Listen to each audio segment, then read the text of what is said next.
So today's featured author, Alyson Richman, will be introduced and interviewed by another favorite TTN author, Lynda Cohen Loigman. A few months ago, many of you had the pleasure of watching Lynda's webinar about the location research she did for her latest novel, The Wartime Sisters, which was a terrific book, by the way. If you missed that webinar or any of our previous author webinars, you can watch them on our NYC TTN YouTube channel. Lynda Cohen Loigman grew up in Longmeadow, Massachusetts. She received a BA in English and American Literature from Harvard College and a JD from Columbia Law School. Her debut novel, Two Family House, was a USA Today bestseller and a nominee for the Goodreads 2016 Choice Awards in Historical Fiction. Her second novel, The Wartime Sisters, was selected as a Women's World Book Club pick and a Best Book of 2019 by Real Simple magazine. Lynda is currently at work on her third novel. Okay, Lynda, it's all yours. Thank you. Thanks, Debbie. I'm so excited to be here today with Alyson Richman, who is a fantastic author and also one of my dearest friends. I'm going to read to you all a little bit about her so you have an idea of just how amazing she is. She is a #1 international best-selling author of 7 novels, including The Velvet Hours, which actually is one of my favorite, The Lost Wife, which is currently in development for a major motion picture. So maybe we'll ask about that later on. We're going to talk today about The Secrert of Clouds, her latest novel. And I'm very excited to talk about that. Alyson spent her childhood in both Long Island and Japan and is the daughter of an abstract artist and an electrical engineer. She graduated from Wellesley College with a degree in art history and Japanese studies. She is an accomplished painter, which is one thing that I didn't know until today. We just were talking before we went on that she paints. Her novels, which we all know, combine her deep love of art, historical research, and travel. Her novels have been published in 30 countries, 25 languages, which is such an accomplishment. They've been bestsellers not only in the US, but also several countries. And she lives on Long Island with her husband and her 2 children and her beautiful dog, Tofu, who I have had the pleasure of getting to know in quarantine over video, right? You know me better than anyone. So thank you for talking to everyone today about your beautiful book, The Secret of... Thank you for doing this interview, Lynda. It's such a treat to see you. Yes, for everyone in the audience, Alyson and I we speak sometimes during quarantine on FaceTime, and we're always in our pajamas, and we don't have our beautiful dresses and outfits on or makeup, so we look a lot better than we usually do, right? So this book is it's such a beautiful story, and we've talked before about how this book was sort of inspired initially because of a story that someone who was a teacher told you about something that she did with her class. So do you maybe want to share that and how, you know, the initial inspiration for this story? Because I love this idea. So, you know, The Secrert of Clouds is my 7th novel, and it's a bit different. It's a bit of a departure from my previous novels, which are purely historical. But I like to say that this story sort of found me on an unlikely day, an August afternoon, at a friend of mine who's a teacher on Long Island at her house. We were sitting poolside, and our 2 daughters were frolicking in the pool. And we were talking about, you know, the upcoming school year approaching. And my friend offhandedly mentioned that for the past 20 years that she had been teaching, every year she had given the same assignment in the beginning of school, which was for her 3rd grade class to write a letter to their 18-year-old self. And what my friend would do is she would pass around a piece of paper and an envelope and ask her students to write how they imagined themselves at 18 years of age, their hopes and their dreams, and the things that they hope to accomplish, and then to put it in an envelope, address it to themselves, and on the back of the envelope to write a letter from the past with a message for the future. And then she collected these letters and she put them in a big manila envelope and had a filing cabinet in her basement and would put the year that these children would be graduating high school. And then she would wait, it would be a decade later, as these children were now in their last year in high school, she would mail the letters back to them on the week they had their graduation. So this letter in their childhood hand would arrive, and they would be able to get a message from their childhood self and to see if those dreams matched what they were, they had experienced in the past decade. And it would arrive on this threshold where they were, becoming young men and women going off to hopefully to college. And so when my friend shared this, story with me that she does every year, this assignment, at first I was of course just blown away by her sheer dedication to her profession, because here she was creating an assignment that didn't end that day, that week, or even that school year. She was creating something that was almost like a time capsule for these children that she would hold on for a decade and then mail back to them. And I was just blown away by this sense of dedication on the part of an educator. Commitment. It's such a commitment. And then it would happen for the next year. Like she would have a filing cabinet full of letters until they matriculated. But on a more emotional and profound level, I was curious of, did she, as a teacher, ever experience something where something happened to a student or to the letter itself? And after 20 years of teaching, she had several stories of things that happened with letters that were misplaced, or something happened with the student who had written the letter. But she shared with me a very emotional story about a child that 2 years into her tenure as a teacher, she was asked to tutor at home. And this child was too sick to attend classes in person, but she had made a point to herself that she wanted to make sure that he received every assignment that she gave to the rest of their class. And so she had him write a letter to his 18-year-old self. And a decade later, something happens with the letter, which happens in The Secret of Clouds, which I know that many of you haven't read the book yet, so I don't want to give away a plot device. But once you get to the last chapter, you'll know that so much of what happens in Yuri's letter is based on fact. And so for me, this idea to write a book about a teacher and a child who's too sick to go to school was really, I was really drawn to it, because we all have a teacher in our life who transformed us. I mean, I can pinpoint at least 3 teachers right offhand that I know if they hadn't come into my life, I wouldn't be the writer that I am today.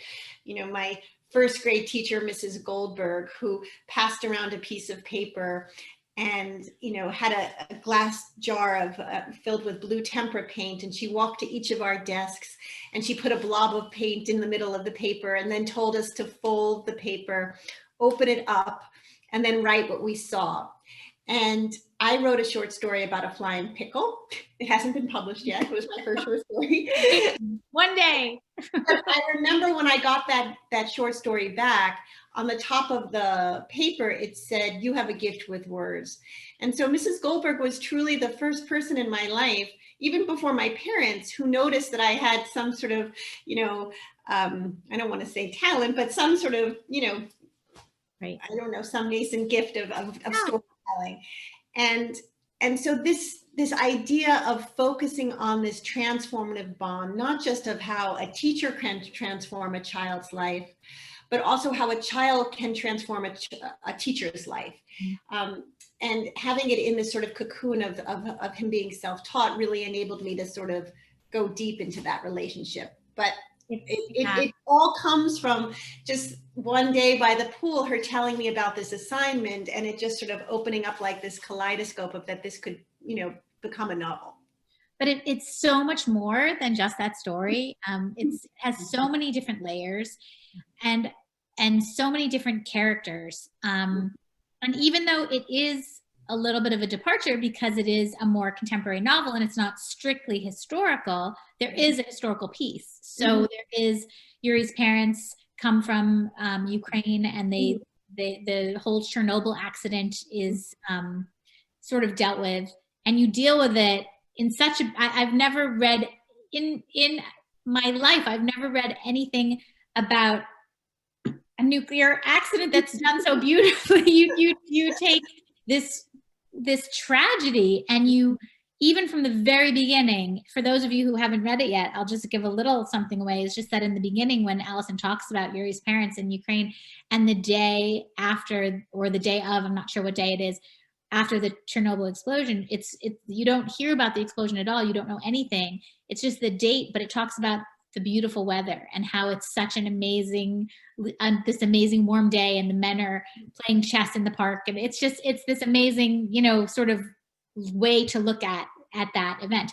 But so you decided to write this contemporary story, and you and I have talked personally about what it means when an author sort of veers off of their, you know, tried and true path to write something different. So how did it feel writing a more contemporary story? Was it freeing at all? Because you had some research to do, but not the same, you know, enormous amount of research for a truly deeply historical fiction, you know, traditional historical fiction. Did it free you up at all to think about, to write in a different way? Well, I think, you know, and we've had deeper conversations about this. Like, for me, writing is such a personal, artistic endeavor that I feel that I don't want to create stories that are manufactured, where I'm writing the same story over and over again, that every book that I write challenges me in some way, and where I myself, not just through the historical research, but through the actual writing of different kinds of voices and different types of people at different settings, challenges me to grow, because I don't want to be a static person, and I certainly don't want to be a stagnant, writer. So those challenges, I think, are necessary for personal and artistic growth.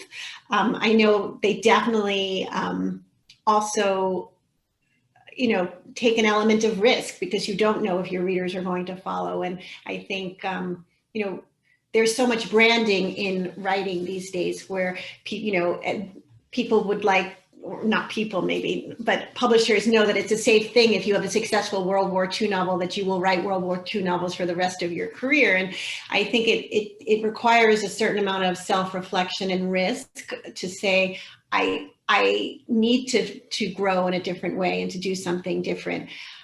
All of my books, I feel, are written from a genuine intellectual curiosity to learn, and learning about the passion of different educators and what draws them into the profession was really like doing historical research. I mean, anyone who knows me and my family knows that I'm the least patient person, and so listening to why educators go into teaching children, and how they truly believe that every child has a gift that's waiting to be uncovered, was so, edifying to me. So making me feel in the positivity of the human, condition, and especially against the backdrop of all this divisiveness that we've had in our country so much, speaking to, so many different men and women who teach, was really wonderful research. And my son, when he was 2 years old, had a babysitter from Ukraine. And she was actually the one who shared with me, she was a nurse in the neonatal department of the hospital in Kiev, how one of the things that was so difficult for her to come to terms with is to know that her government didn't inform them that this beautiful, spring day that is actually contaminating them with radiation. So all these descriptions of how, the Vltava River was was unseasonably warm, or people were out playing chess or sunbathing in weather that was in the 80s when it should have been, in the mid 40s, came from interviewing people in my own sort of backyard. And that was just wonderful. It was more like contemporary historical research. I think the way that you interview people is so interesting to me, because I don't do a lot of that. It seems like you do a lot of that. We've talked about it before, where you've talked about, like, even in this book, I know you talked to different people about baseball, because baseball is a component of the story, and this interviewing. And I know with another book that you've written, you talked to a lot of different people in your community, and Vietnam vets, and just like different people that you've spoken with.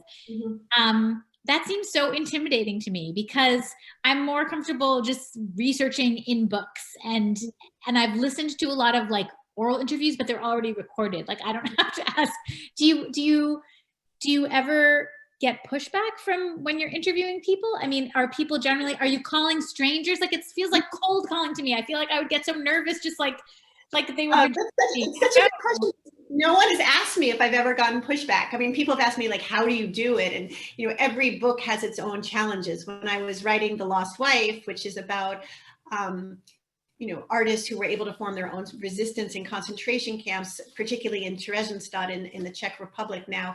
I had a Czech babysitter, and she wrote to the Jewish Museum in Prague and set up interviews for me. And, you know, I had someone who helped in the language itself. And so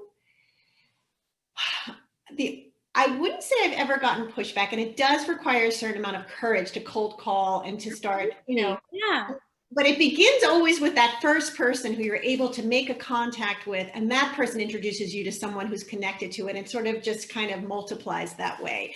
And it always happens with that book, with a book, where the first person opens up these doors and contacts, and I can refer to their introduction to get another interview.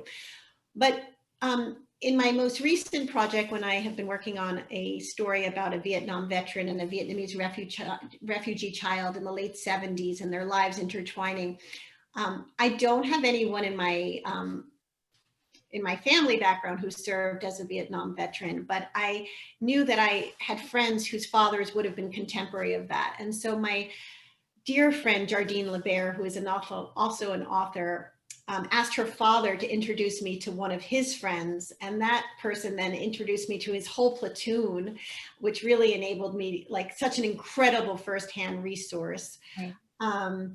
And one of the most moving things of that particular experience is that, unbeknownst to these 5 men that I interviewed, they all spoke of one man in their platoon who didn't make it, and not knowing that the other people had spoken about him, but they each had different memories of him.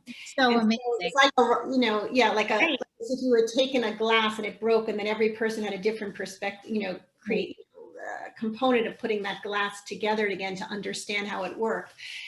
But what I noticed about these men in particular, particularly probably because they were of military background, is that they started out very closed when I interviewed them and very reserved. And I felt with them, they were the hardest to crack to share their stories. But then it was the most beautiful and rewarding experience, because some of these men had never spoken even to their, you know, wives or their grandchildren about their experience. And when they trusted me, this softening of their hard shell, you know, dissolved. And I learned so much, and I feel like I'm so indebted to them. So beautiful. What a beautiful experience it was. I feel like you've had a couple really and Holocaust survivors too, working with The Lost Wife. It's similar, but I think often Holocaust survivors when I think back of those interviews, so many of them dedicated themselves to education of the Holocaust, and they were used to talking about their experiences. Yeah.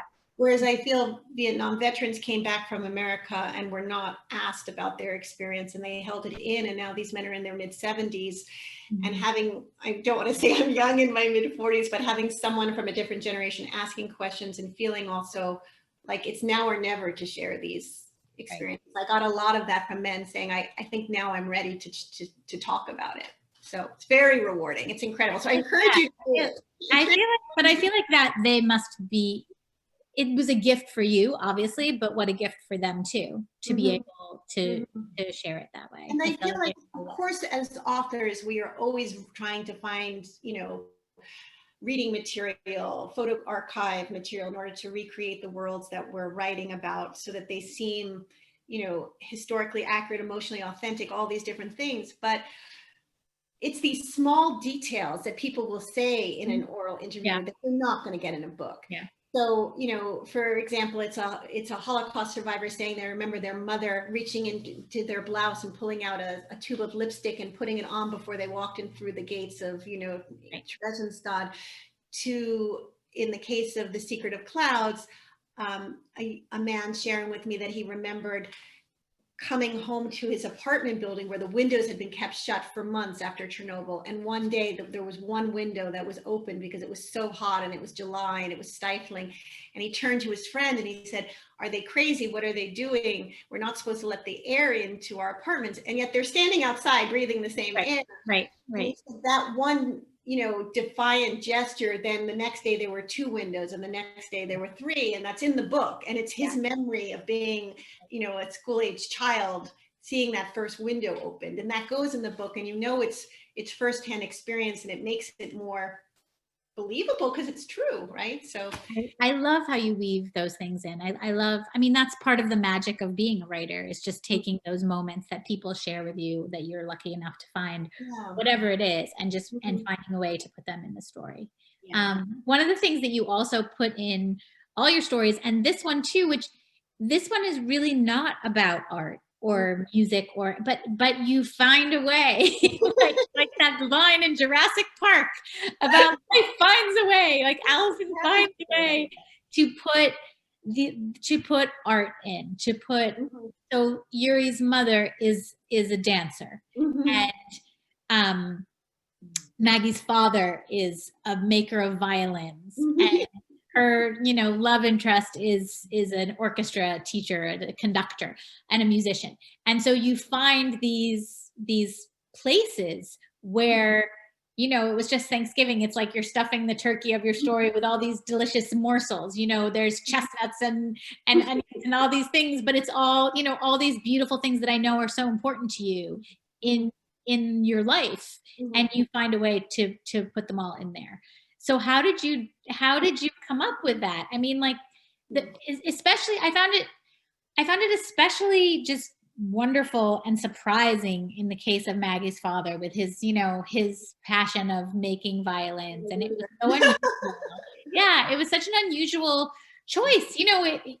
On the one hand, it's sort of like, whoa, like where did this come from? But then on the other hand, it's so enriching. It's just like this beautiful surprise. Okay, so I'm just so happy that you're the one interviewing me, because you notice all these little things in a book that other people would notice. Because there is a theme to all of my books. I mean, of exploring the creative process somehow. Right. And even though this book's genesis, originated from a friend of mine who's a teacher, and this idea of what can happen with a letter that is held on to for 10 years. It's so important for me in each book that, for me personally, I learn something new about a creative process. So, I've written about a cellist or a painter, a sculptor, a mask carver, an actor, and I have always thought of myself as sort of like this frustrated ballerina. I always loved dance. I did ballet. I mean, I still was taking adult classes up until a couple of years ago, and so I wanted to give the professions of some of the ancillary characters, something creative. And I was lucky enough to take classes with a Soviet trained dancer out on Long Island. And so I interviewed her and learned about, how ballet in the Soviet Union is so different than in America, where it's like, I signed up my daughter Charlotte at 2 years old to start taking ballet lessons because it was good and gave her grace and confidence.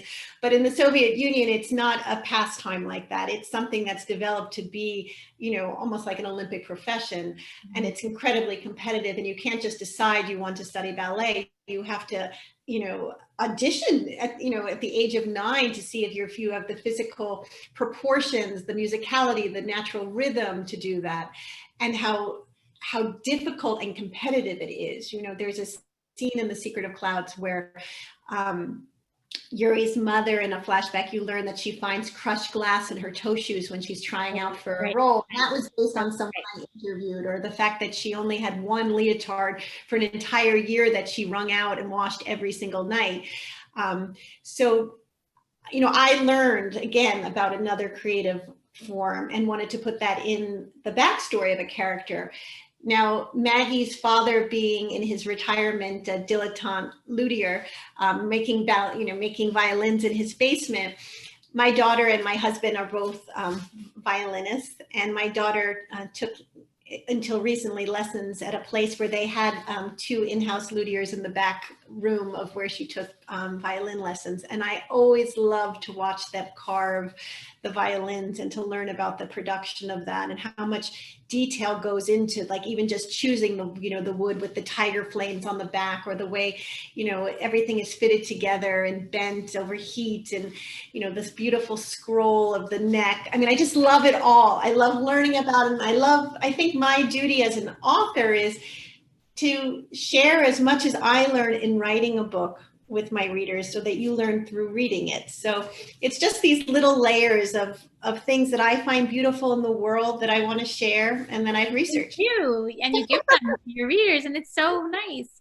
I want to talk about your family for a minute, just because I know Charlotte and Stephen, your husband, you know, you just said they both play the violin, but I know that this book, when you look at the dedication to this book, it's dedicated to your son. And I think that's so beautiful. And I know that he is a big, you know, he's a baseball player. For those of you, I feel like I'm like interviewing a celebrity. I'm like, for those of you in the audience who don't know, Alyson Richman's famous son is a famous baseball player. So he's a baseball player. And I was thinking about this yesterday. I was like looking over the book again, and because I read it a while ago, and I know that a lot of the baseball comes from Zachary. I know that this idea, the cloud, if you want to talk about that, the like, you know, the title that almost was for this book came from Zachary, this idea of family. But then I noticed something else in the book that really comes from Zachary, which is there's so much food in this book. Like, there's such a love of food in the book, and that I know comes from Zachary too. So maybe do you want to just talk a little bit about that part of the inspiration, and, like, you know, just because you have this character who's a young boy, and obviously this young boy is not your son. Obviously it's a very different thing, but he has a love of baseball that comes, I know, from your, you know, it's a fun thing for you to write about something that your son loved too. And just, I don't know, that's kind of a fun. Actually, I don't know if it was fun.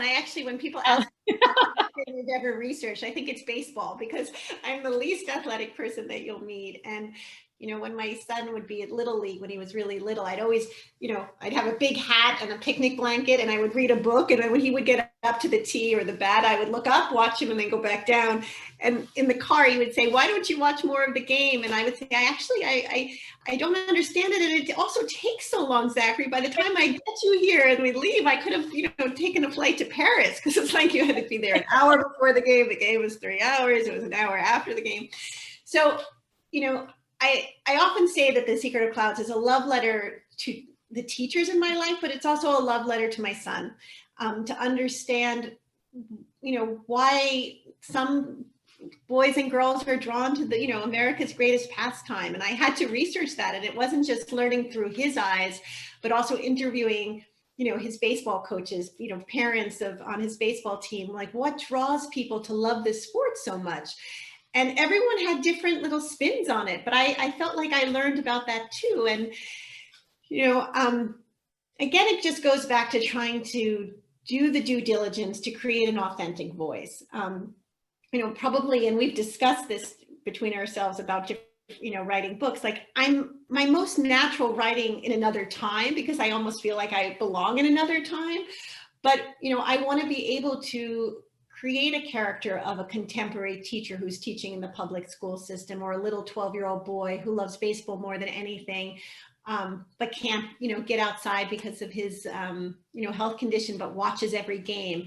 And then again, putting that in historical context, like, what was happening in 1996 in baseball, who was playing, you know, what games were on the television, who would have been his idols, things like that, putting it all in context. I mean, again, it's just about as learning and sharing as much as I've learned with my readers. I think baseball is a special thing to put in a book, because there's so much nostalgia there. And so even though it's not necessarily like your area of choice for your research, I think it ticks certain boxes that I know that you love. Just like it's so atmospheric, and it's so filled with just special details and special, you know, just history. It's a part of our history, you know, in this country. So I think, I don't know, I was happy that you had people in there. Let's see, what was I had something. what was I going to ask you about? Oh, I know. I wanted to ask you about the romance because romance in the story, because there is, you know, there is that whole layer too. It's just, this book is like an onion, you know, like you just keep peeling things away and there's just more and more and more. It's like the book that keeps on giving, because there's so much to it. But the romance aspect, just that Maggie is this teacher, and part of the story is she is, you know, in kind of a relationship that isn't so fulfilling. And one of the things that, one of the lines that I love so much is when she meets this new person and her friend says, it's not, I can't remember exactly, but it's something like, you know, he's like a creative soul. Like that's really rare. Like that's what you've always wanted, you know? Right. And so I see like bits of you in there too. Cause I know, like, you know, that's the kind of person that you would be drawn to as well. But so, well, how do you go about making the romance in a story authentic? I mean, you know, you have your books are not romances, obviously, but you have, you know, The Lost Wife. You explore themes of romantic love in your stories, and so when you are writing about that, does that feel different from the other sort of big issues that you're tackling? Do you think of that as a big issue? How do you go about approaching it? How does an author set about to write about love, right? That's really what you're asking about. Because I don't write romance novels, but all my novels have different forms of love. I mean, you know, well, there's another child love in this story, certainly. And there's all, you know, that's in other of your stories. There's love of country, love of family, but I'm kind of interested in romantic love, because it, you know, it's such a tricky thing to write about in a meaningful way, in a not slapdash way, in a not trite way. It's very difficult.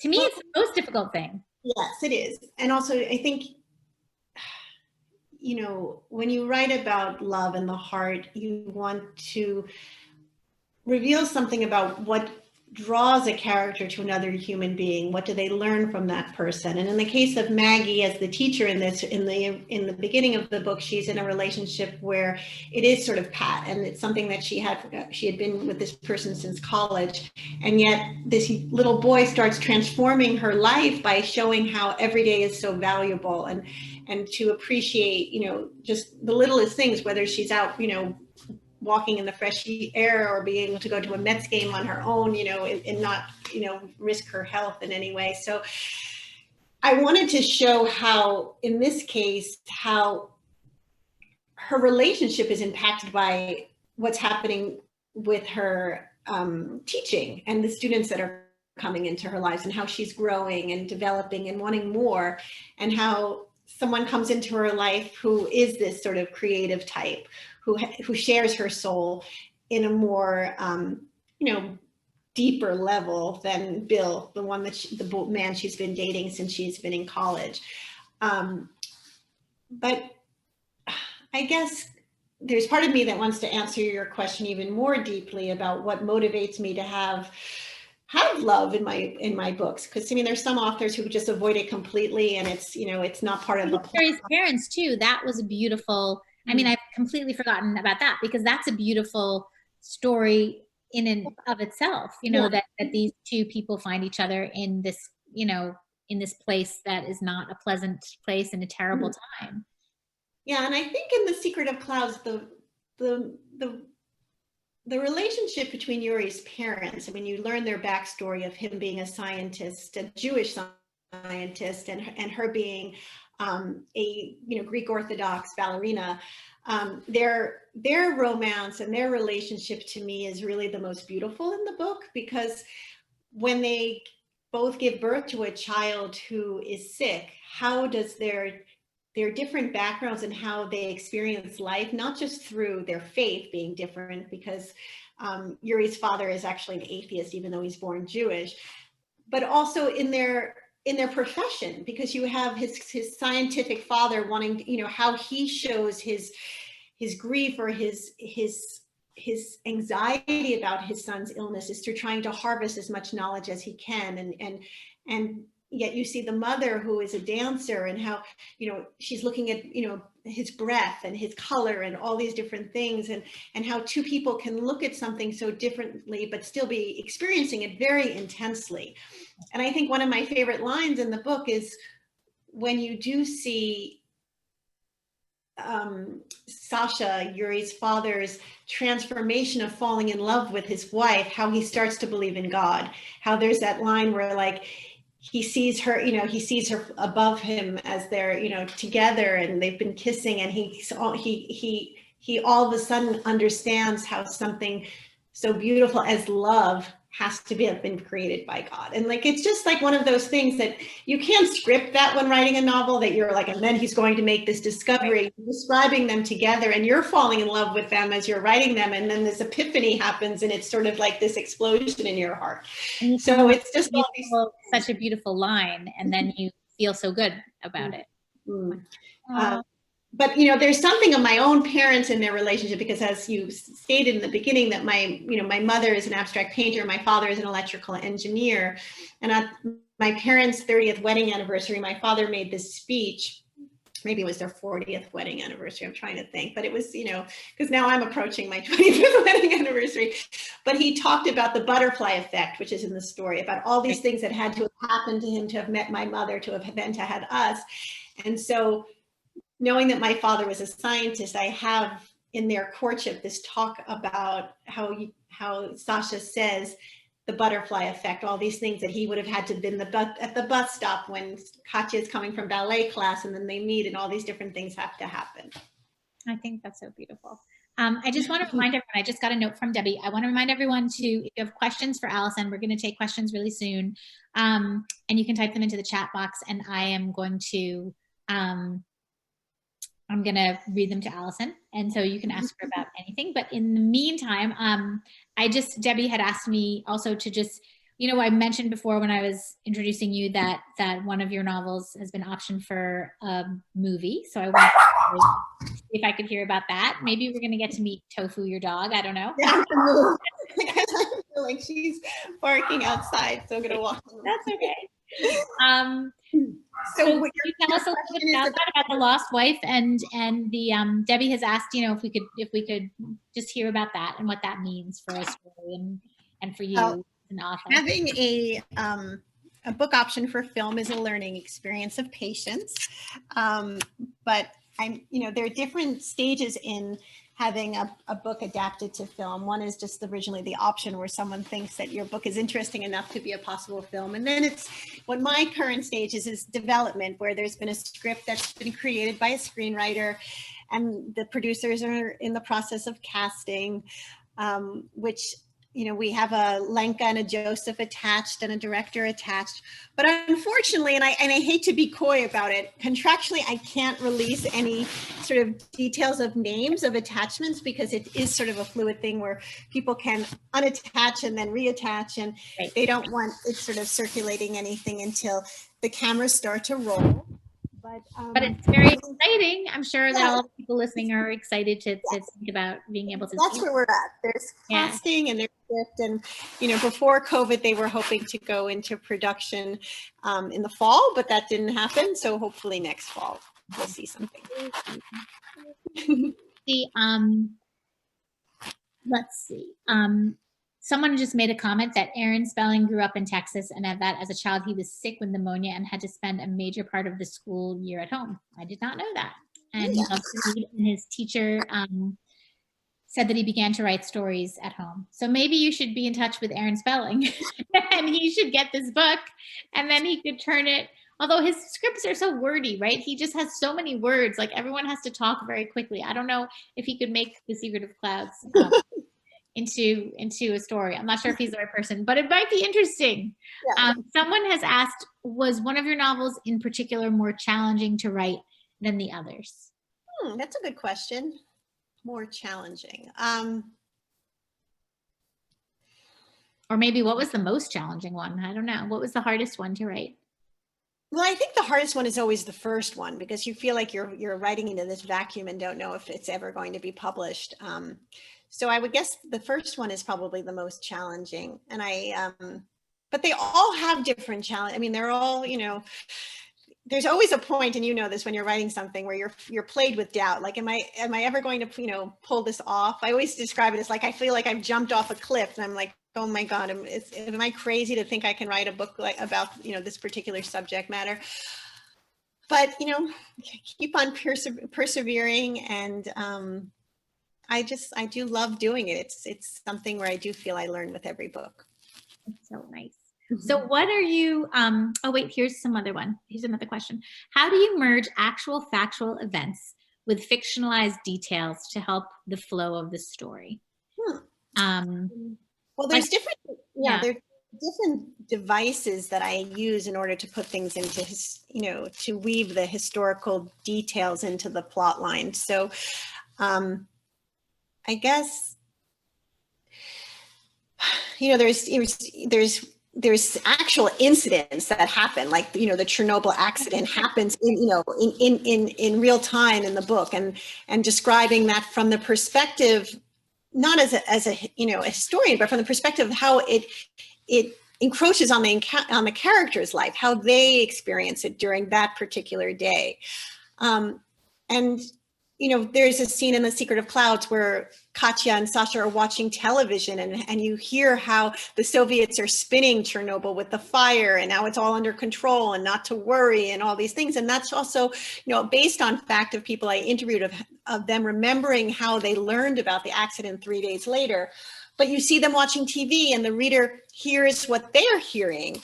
Or a character like in The Velvet Hours in Paris during World War II, and they're walking down the street and they see the headline about the Dreyfus affair on the headlines. They learn about it through that. And so, you can hear it on the radio, you can hear it on the TV, just how it impacts them in their daily life. But the emotions of characters are obviously always invented.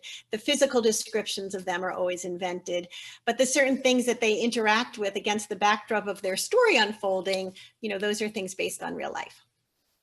It's amazing. I mean, it's amazing to watch you do it, especially with this book. I don't know, there's something just about the way, I think it's because this whole Chernobyl, television show was such a big part of the recent TV, I don't know, binging extravaganza stuff. I don't think anyone knew. It was sort of fortuitous that Chernobyl happened after. But it's so different. You make it beautiful. I mean, you make a nuclear disaster beautiful, Alyson. Only you could make a nuclear disaster beautiful. The firefighters fighting it, because that wouldn't have been beautiful. Do you want to talk a little bit about what you're reading now? I know that you and I both, of course, have read this book. I'll let you talk about it, that we both love so much. But you can maybe tell people what you're reading now, and if you have any suggestions for reading in quarantine. The best book that I've read in quarantine, and probably in a really long time, The Invisible Life of Addie LaRue by V.E. Schwab. It's just an exquisitely written book. But it's also one that is incredibly creative in plot. I don't want to give it away, but I think that's the best thing I've read in the past few months, and I would definitely recommend that. And of course, all of your books, Lynda, I would recommend. Oh yeah, all of mine. Did you feel different about reading during quarantine?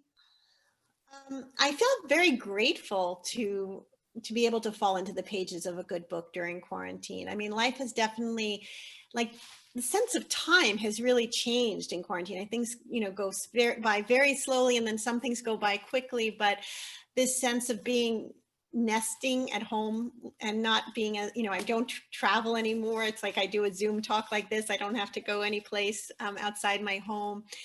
It does afford you more time, and it is a luxury to be able to be in your bed and to read. So I'm grateful for my books, and I'm grateful that I have, a friendship with you where we talk about the books that we love and that we think we would enjoy, each other would enjoy. It's been great. I'm grateful for you too. I'm so grateful that I had your company in quarantine. And I think we're going to end there. And thank you to Debbie so much for inviting, for letting me be the fly on the wall to get to talk to you about your book.